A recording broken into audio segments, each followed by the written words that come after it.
Jeremy Sockman here today with a look at the movie that beat out Citizen Kane for the Academy Award in 1941. It's How Green Was My Valley from old Mr. Eye Patch himself, John Ford. But did this one deserve the big win? Let's take a look. Picture it. Wales during the reign of Queen Victoria.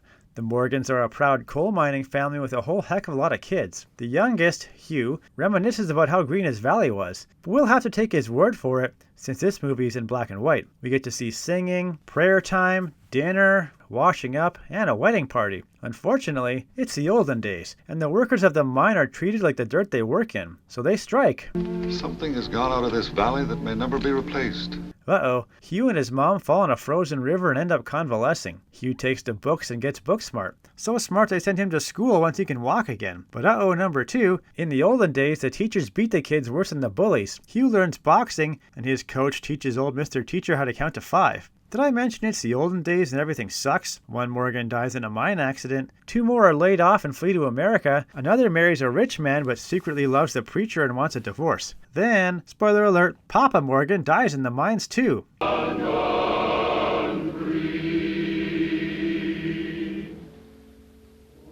Men like my father cannot die. Wow, talk about a romantic look at the past. The way old Hugh tells it, those really were the best of times. But that's the trick behind this one. You see, How Green Was My Valley was set up to seem like a nostalgic look at a simpler time, but that was for show. It was actually designed to show you just how awful that simpler time was. Let's look at all the evidence. Pre-workers' rights, you had your wages cut for no reason, could be fired for being too good at your job, and oh yeah, also die in the mines. You got covered in coal dust, got the black lung, and lived in abject poverty. But at least you had fresh bread, right?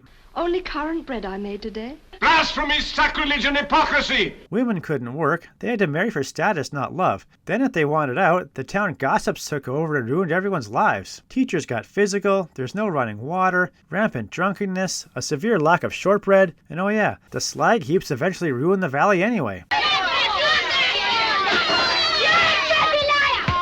John Ford knew the truth. The olden days sucked. Things are much better now with our hot and cold taps, 4-wheel drive, healthcare, and rampant divorces. He was tired of hearing people go on and on about how much better it was when all the valleys were green, and wanted to show you that the grass might have been colored green, but that doesn't mean it was actually greener. Got that? You can go back and have what you like of it, if you can remember. So I can close my eyes on my valley as it is today, and it is gone, and I see it as it was when I was a boy. Green it was and possessed of the plenty of the earth. In all Wales there was none so beautiful.